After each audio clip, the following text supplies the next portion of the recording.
In the heart of Igboland, where the sun rises and streams flow quietly, was the prosperous village of Umudiala. Known for its festivals and rich culture, it was a place where respect meant everything and status determined a person's worth. Envied by neighboring villages for giving birth to the most beautiful maidens in the entire region, Umudiala became center of attraction for wealthy and influential suitors within and outside the borders of the kingdom. Among the many families in Umudiala, the family of Chief Geoffrey reigned supreme. He was a wealthy and influential man, blessed with 2 wives, sons, and a beautiful daughter named Precious. Precious was not only known for her beauty but for her pride that often shone brighter than her smile. Raised in a mansion with marble floors and golden cutlery, her world was one of extravagance. Maids fluttered around her like bees to honey, and she enjoyed being served and treated like a princess. Suitors came bearing different types of gifts seeking her hand. She would rudely speak to them and wave them away. Others tried, yet she rejected and scornfully laughed at them as if they were less humans. In her heart, she believed she was meant for more: a royal palace, a crown upon her head, and a husband whose wealth could outshine the sun. One evening, as the sun gradually sets in Umudiala village, Chief Geoffrey, with expressing worry, kindly spoke with Precious, her daughter, and questioned her to know her reasons for rejecting all the suitors. "My daughter, I have noticed your lack of interest towards your numerous suitors. If I may ask, why are you not interested in getting married?" he asked.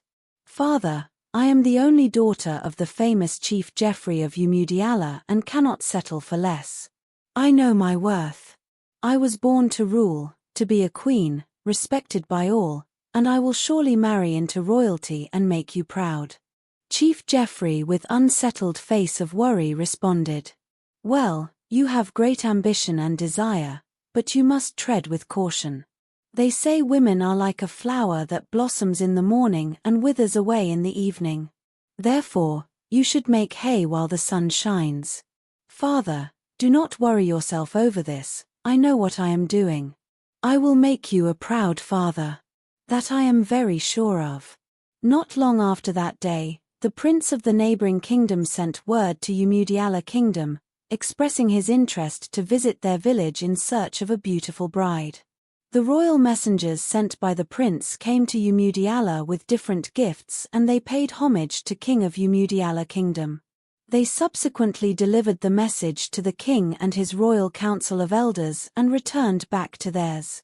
As the news of the prince's planned visit in search of a beautiful bride spread, a wave of excitement swept through the village like harmattan winds stirring dry leaves. The only subject of discussions amongst the maidens of Umudiala revolved around the announced visitation of the prince.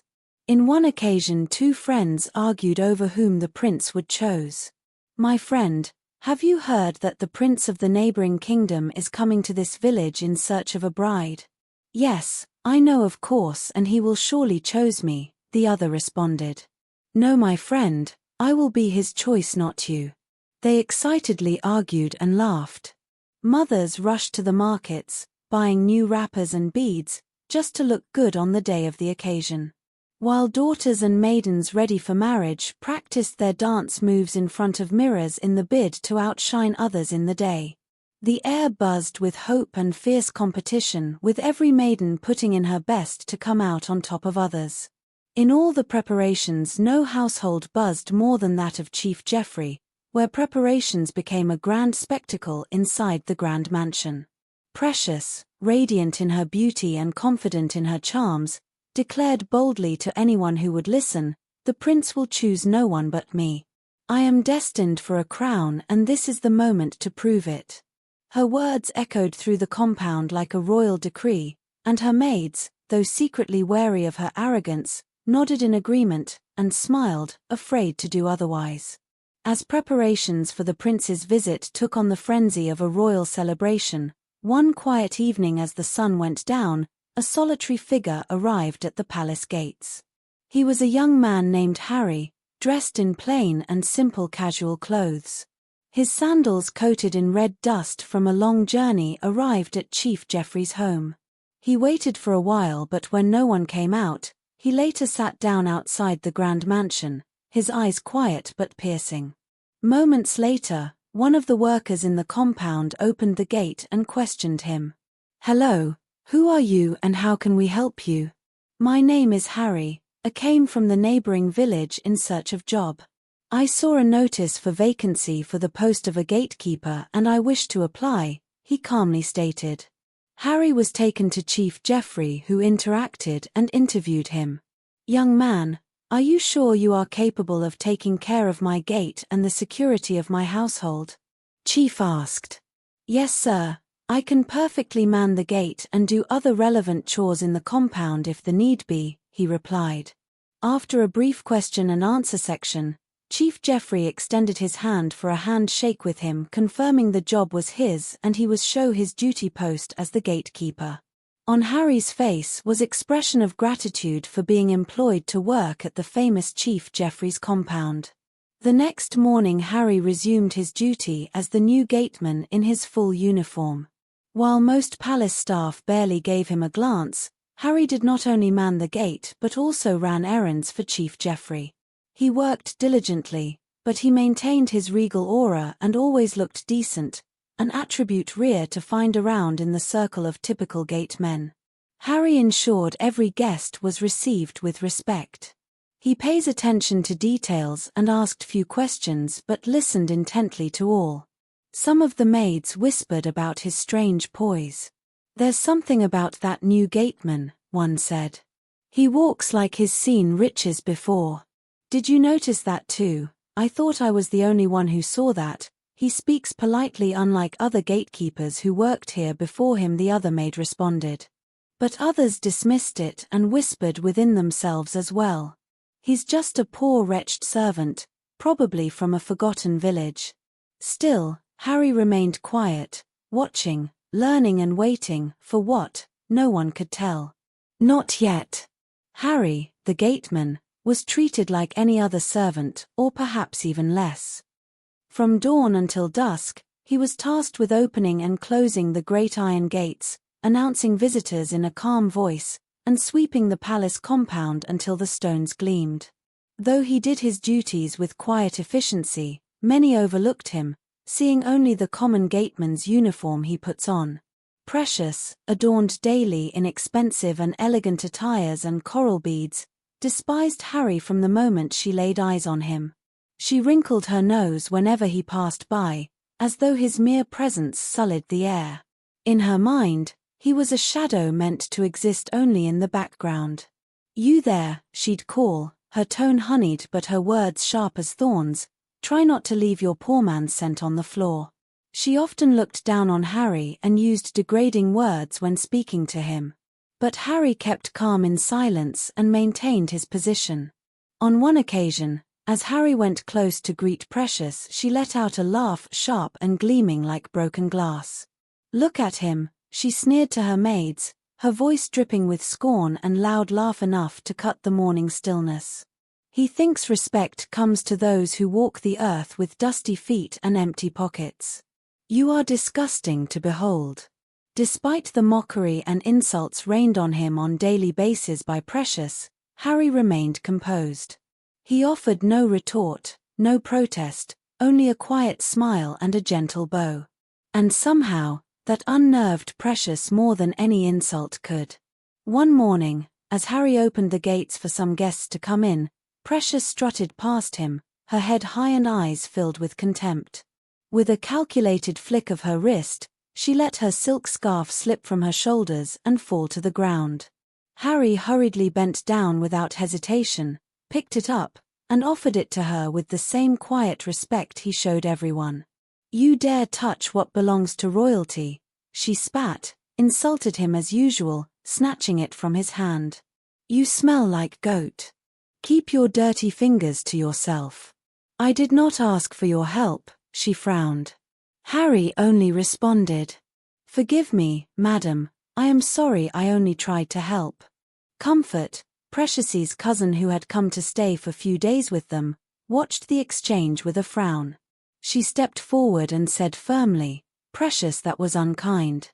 Everyone deserves respect, no matter their position or status. He's just a common gateman, Precious scoffed. And I am soon to be a queen, you should know better. Later that day, Comfort confronted Precious once again and questioned her why she dislikes the gateman. I don't know, but I can't stand him. In short, he is classless to my liking, she said. How could you treat someone the way you did? You don't even know him, and you concluded. Sometimes you need to slow down and allow the poor to breathe. Comfort advised.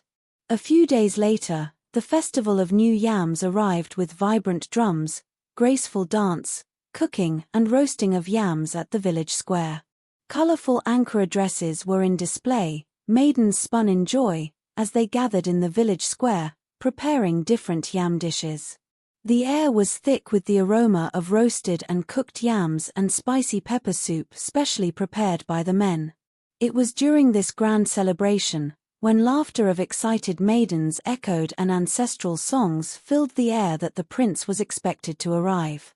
Anticipation crackled like firewood, and no one felt it more deeply than Precious, who was all over the place making sure she was widely noticed. When a grand convoy of exotic cars and SUVs entered the Umudiala village, people rushed and lined up to see the prince. As the cars parked at the village square, a well-dressed man in full princely royal regalia stepped forward. He was tall, handsome, adorned in gold and blue royal attire, holding a walking staff, exuding wealth and royalty. The beautiful maidens of Umudiala could not hold their joy. They cheered in excitement as the prince graced the occasion. Before anyone could know, Precious hurriedly rushed to welcome him. She held his arms affectionately as if they were coupled, to the surprise of the gathered crowd. The prince was not moved in any way by her reaction, rather he maintained his regal poise without even looking at her. Precious did everything possible to impress him, but the prince, whose name was Ken, though seemed calm but remained distant. Later that evening, Ken was seen speaking with Harry, the gateman, and even bowing slightly in respect. Unknown to them, Precious, who was watching from behind a curtain, saw the action and sneered. Even the prince feels pity for him, what a hopeless man. But Comfort's eyes narrowed. I'm not sure who pities who, she whispered quietly to herself. One evening, Comfort caught Harry sitting alone at his duty post. His face was different, calm, noble, and lost in thought. Comfort approached him with a smile. You're not just an ordinary gateman, are you? She asked. Harry looked up and smiled. What makes you say that? Your composure and the way you politely speak. Your eyes seem to have seen too much to belong to a mere gateman. He chuckled. Perhaps. Or maybe I'm just a gateman who watches and listens more than he speaks. Comfort, who saw Harry far beyond a common gateman, enjoys his company. Then tell me what you've heard if you have listened too much, Comfort requested. Harry turned to her. I've heard that beauty without kindness is like a pot without water, useless when the fire comes. Comfort laughed. They talked for hours. A connection began to grow, one born not from appearances, but from shared truths. When Comfort returned to the house, Precious was mad at her and an argument ensued. What on earth were you sitting discussing with that church rat of a gateman? Comfort, you disgust me. He is a dirty poor gateman, for crying out loud, and what exactly could you possibly be discussing with him? Precious, enough of these insults.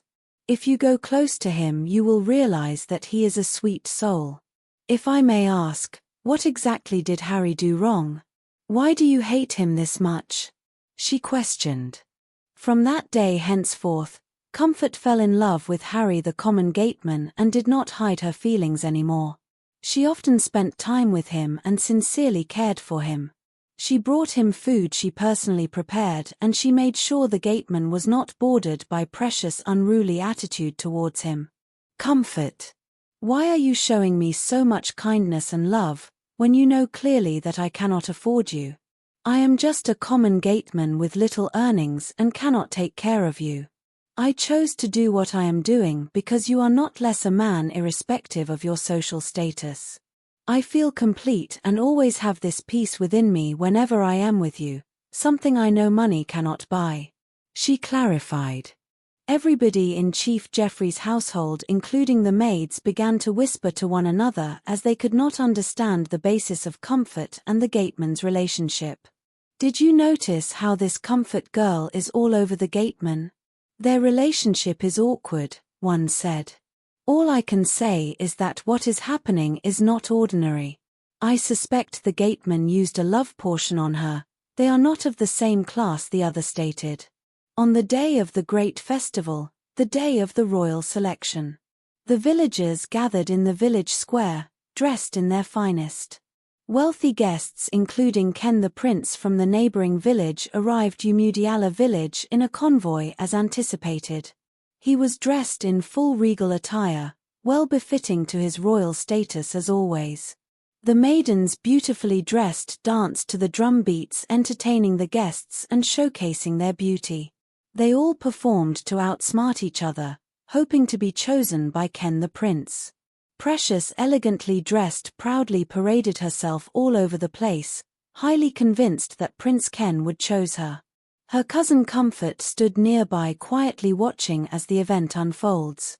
Ken the prince was gallantly seated with elders from his kingdom sitting behind him. He looked extremely handsome and so charming that the beautiful maidens all strived to be noticed. As the event progressed, Ken stood up and raised his hand for silence as he prepared to address the villagers. He was the guest of honor and was given the privilege to be the first to select a bride from the maidens presented to him. Before I announce my choice, he said, allow me to introduce someone very dear to my kingdom. He is the reason why we have gathered today. He is the true crown prince of Agumba kingdom. I am only but a humble servant representing my prince. He is the one who will choose a bride from these beautiful maidens of Umudiala kingdom. Gasps filled the air. To the surprise of everyone, Harry the Gateman stepped out. He was still dressed in his simple but clean uniform.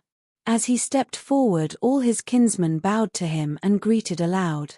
Long live the crown prince of Agumba! They all shouted in unison. Precious could not believe her eyes. No! It cannot be. He is a poor gateman. No, Ken is the prince and he will choose me. Comfort smiled and whispered to herself. I knew it. Something was not adding up. He is the real prince after all, a down-to-earth prince. Wow, this is unbelievable. Harry spoke, his voice calm but powerful. I came in disguise to find not beauty, but humility. Not riches, but character. Some of you showed me kindness, but many of you showed me who you truly are, especially precious Chief Geoffrey's daughter. I came to this kingdom to find love, and I know the best way to do that was to appear as a commoner.